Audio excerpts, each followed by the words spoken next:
As we were working on comedy, though, we also found that sometimes people get away with saying very offensive things because it's a joke.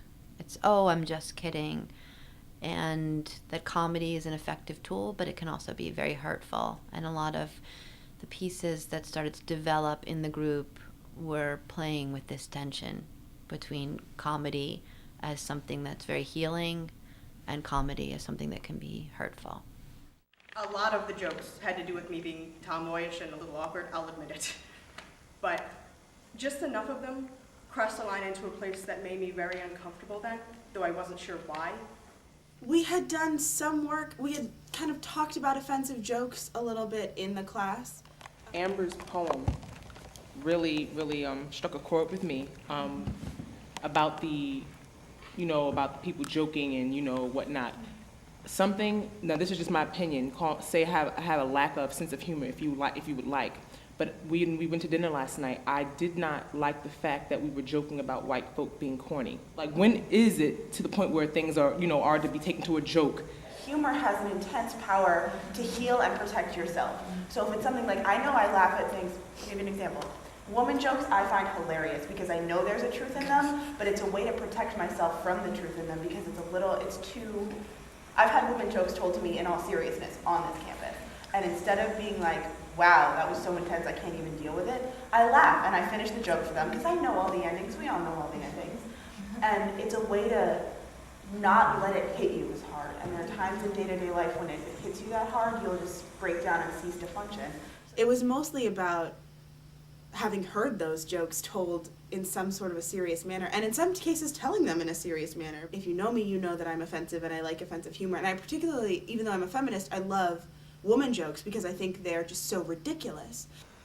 And I do it by claiming it's not really rape if you say surprise first. And of course I know why Helen Keller couldn't drive. She was a woman. And it's never, I use them as empowerment tools, but that doesn't mean they're empowerment tools for other people. So it's just kind of about grappling with that issue in my own head and then adding other people's offensive jokes into there and questioning the idea, when is humor a good thing? So why can't we just let these jokes be jokes? There's no reason they need to be more than that, meaningless words strung into comedic sentences like breaks in our day. There's no reason except that these jokes hurt. One issue that we dealt with in our group was attitudes towards homosexuality. We had members of the group who had gone through very painful experiences where they felt discriminated against because of their sexual identity. We also had members of the group who had a hard time accepting homosexuals because of their religious upbringing. We did a lot of work around these attitudes using a technique of Augusto Boal, and it's called Cop in the Head, in which we do improvisations and some of the cast members play the good cop and bad cop that we all have going on in our heads that are constantly kind of telling us what to do. I am happy. I have a girlfriend. I'm happy. There's many ways to be happy. I'm happy. You are happy I'm the way happy. you are. I know that. You're on the right track. You continue that way. Who are you to I know. decide what's right for someone else? It's my There are dad. things in this world that are wrong. You gotta Trying stray to- away from those things. Trying to play God is wrong. God isn't wrong. God has his role, I know. and God knows what is right and what is wrong, and that is the And way that's what I have raised to you. do. I know. Yes. That's what I'm doing. Yes. That's what I'm doing. I That's know. not who you are. That's who I am. That's not who That's you who are. I That is am. who you are. I know in my head that I need to be able to fight this, that if I'm going to make it through this, this is a good experience for me to be able to stand up for myself and prove to myself that I can face adversity, but I still have so much fear of being rejected, especially by people that are supposed to love me so much. Although these exercises brought up a lot of issues and allowed us to explore it, in the end we found that the best way for us to address what was going on in the group was for people to perform their stories. And so we ended up with these very personal monologues that were very moving because they were very personal. It's the fall of 2007. I've just moved into the Women's Concerns House as a sophomore. Oh yeah, by the way, I'm a crazy feminist. So I've been living there for about a month when I heard someone say, Things are changing at Drew. "What do you mean?" People use words like dyke and faggot all the time. We had this exercise where we had blank playing cards, and we had to write, I think it was 5 attributes of ourself on them, and like we'd walk around and you'd like wear one for part of it, and then you'd stop and talk to the person you like stood next to at that moment about that particular thing, and then we broke down into small groups, got into this really intense and like really heated and continuous debate that continued through to the end in our 2 monologues. He didn't know that I didn't agree with homosexuality, and we got into a big discussion about that, my views, his views, and Her views and my views, and her personal wishes for me as a friend, which then conflicted with like the political and religious views, and then my views of how like those 2 meet in my mind, and it evolved through that. When I first came out, like, people at church would like go up to my mom and be like, oh, well, we're praying for your son. And she was like, thanks, but no thanks. Like, like, I don't need your sympathy. Like, there's nothing, like, I don't know, and, like, yeah, it's just. But you still feel comfortable going to the church and everything? Yeah, I mean, it was really funny. On my 18th birthday, it was a Sunday, like 2 years ago, yeah. And the pastor, not the pastor, like one of the priests was giving like his sort of homily thing. And he was like, you know, today we should talk about this reading. And I was like, oh, here we go, but. And then he was like, you'll notice in the pews there were these cards. And it was like, he was like, fill them out, send them to the New Jersey senators to get such and such ban on gay marriage in the thing. And I was like, this is church. Yeah. You have no right to like sit there and say like, this is how you have to vote because you go to church. And like, I remember I got up and like left, and my entire family went with me. I don't agree with homosexuality, but you would never know, would you? No, because you don't. Because I don't. That's Yeah. the thing is, I don't care what beliefs you have. I mean, I care, but like, as long as you don't push them on people, that's Yeah. my biggest No, thing. absolutely. I believe that marriage was meant for a man and a wife. It's the way I grew up, it's the way I was raised. But you would never know because you come to a relationship problem, you're gonna have a relationship problem. Yeah. Like the whole night. No, and like, yeah. that's the thing. Like, I don't. You can have like your own beliefs. Like you can have, but like, the thing that just drives me insane is when it like oversteps like your beliefs and then gets put into like my laws. Like your doctrine does not define my life. So therefore we can't structure society around one doctrine. Especially in a country where it's supposed to be like, you know, land of the free, home of the brave, all of that stuff where like everybody's supposed to be equal. Then why are there people like So, if you were to vote on gay marriage, would you vote against it then? Yeah. Yeah. oh, that kills me. I know. You know what it is? This is the tricky part with it. It's just something I've been raised in all my life. Yeah, it's deep-seated. Yeah. So, Like, no matter how much you may love Chris's opinion. it's yeah, hard to- like if he has boyfriend issues, I give him the best advice I can. Shoot, I was on the line with you last night. Trying to get looking at a friend I was talking about we should look up. No, I mean, But it's just something I grew up on in the church, the whole 9, and it's real sad because I have friends now that just like, you know, we have to inform. I said, yeah, we're informed. This is how we are, and that you act so it doesn't be disrespected. But at the same time, we have to respect everyone else's, you know. Right. You are extremely respectful. I like, and this is just from like a religious point. Is it kind of the idea that you accept the sinner but don't like the sin? I guess I never told you. I didn't think it had anything to do with my friendship with you. Now you're talking to me about a bunch of laws I don't think I understand or never heard of before. You claim you don't understand how I would want you to be happy if I would take away your right to get married. You can't seem to face the fact that me wanting happiness for you runs way deeper than your sexual preference or gay marriage. You fail to realize what I'm going through as a person telling you that I don't agree with this part of your life. So when you make the comment that I'm contradicting myself, I'm ready to scream at you for not understanding me as I choose to understand why you consider yourself gay. I completely understand why you feel you stand alone being gay. Every day I stand alone because the lifestyle I live, many people find obtuse. That's the part of my life that I feel that people will never understand. That's the part of my life that I feel like I have to fight every day, not to just show who I am, but what I am. a Christian, a God-fearing young woman of Christ. Now, do you understand me as I understand you? Wait, I didn't even know you were religious. I mean, you always think you'll hear things like, I think you're going to hell from some old Midwestern cowboy minister, you know, the kind that runs around wearing a big hat screaming, God hates fags! But that's not you. Think about it. Why would I choose to be looked down on?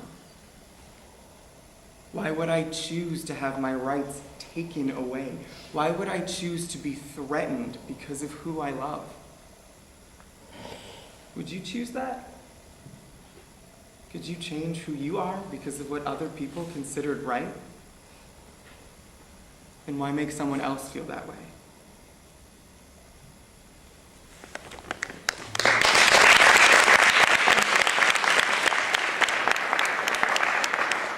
Understand me as I understand you. Understand me as I understand you.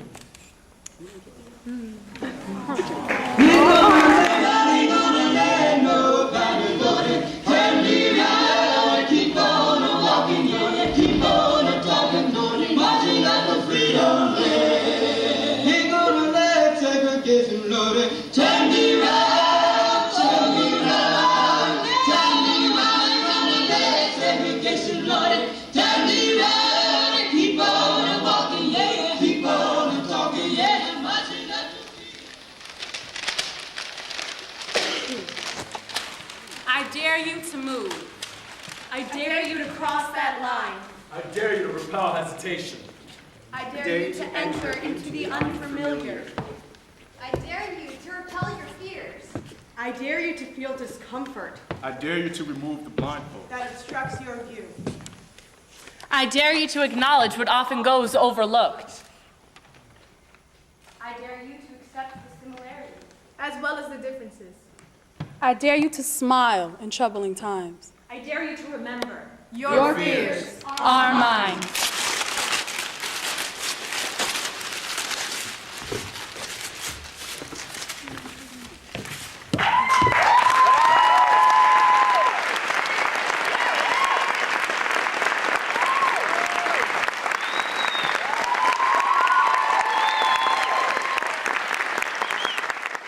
The discussions were great. That was probably one of my favorite aspects of the performances because, you know, people just told you what they thought, and it was just nice to know that they appreciated what we were doing and that they didn't think it was totally off base or wasn't, you know, if anything, they wanted us to go further with what we were saying. The participation from the audience was unprecedented. They were asking questions, they were telling stories, and these were very personal stories. They were just throwing them out there. I remember the phrase popping into my head, "We all bleed red," because we were all sharing stories of pain. We were all trying to find healing through each other. We were all trying to share all of this experience with each other. It was very new for me. I had to smile. I wanted to cry. I just felt a benevolent love for humanity, at how beautiful people are and how desperately they try to help each other. This quote, like, hits me really hard because, like, I grew up with these white people. like, I grew up in, like, a really white, rich, snobby town. This is my biggest fear, that, like, I will be one of these white people. I'm incredibly skeptical of it because in high school, it was all about diversity. I went to a small private school. And they shove it down your throat, and you resent it. And I resented it till I came here, and I think they do diversity in a good way, where it's not, you know, we're going to mix our diversity policy, or athletic policy, and perpetuate every stereotype on God's green earth. So how do you, the questions, you know, how do you reach out to others without pushing them away? Because if you make it mandatory to come to this, I can tell you right now, they're not going to be happy about it. What you guys did was really cool. there's been a lot of efforts before to address all of the things in the play, but I've never heard anyone talk about public safety in terms of social class. So, you know, that's part of that solution, right? You touched a new thing. And probably most people in the audience who've been annoyed by public safety at least once in their time here never really thought about what it was like to work on this campus if you yourself couldn't afford to send your kids here. When you sit down and talk to people, like you learn so much, and people like they're willing to discuss like things that they've been through within their life. And a lot of people were saying how, you know, if we ever were to do a project like this again, that they would like to be a part of it, they would like to help and make changes. And I think one of the dangers, and I think this has come from gay and lesbian organizing in part, has been a kind of move to say, no, really, I can't choose. Because if it's something I can't choose, then it's something you can't discriminate against me about. But I don't actually want that to be the rationale for whether or not discrimination is okay. Because I want it to be okay for someone to make choices, to make different kinds of choices, right? I think I make choices. I could make other kinds of choices, but I want it to be okay for me to make the choices I make. And so it's something that bettered me as a person, and I think that if everyone in Drew campus could take it, I think that it would make us a lot more unified and more open-minded. But there was such a charge at the end where it was like, okay, stuff's gonna happen. We're gonna make this happen. Things are gonna change. We're gonna try to continue this. Someone's gonna pick it up. Like, the administration saw this, the student body saw this.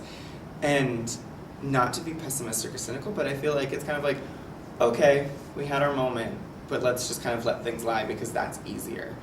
It made me just want to like just open up even more and just learn even more about like just other people. The work is something that needs to continue. It shouldn't die down.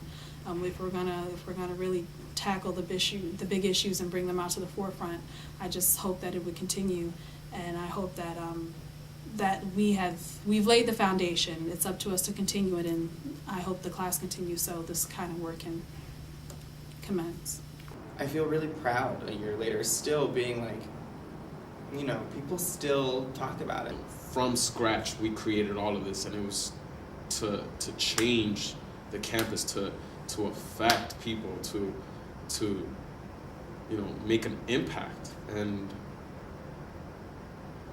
I just really miss that feeling. I wish I could work like that again. I wish I was still in it. I wish I could go every day, because I feel like I'm terrified that I'm gonna forget what I learned. I don't think I will, because it's huge, but I don't ever want to stop learning about people the way I learned about them in that time.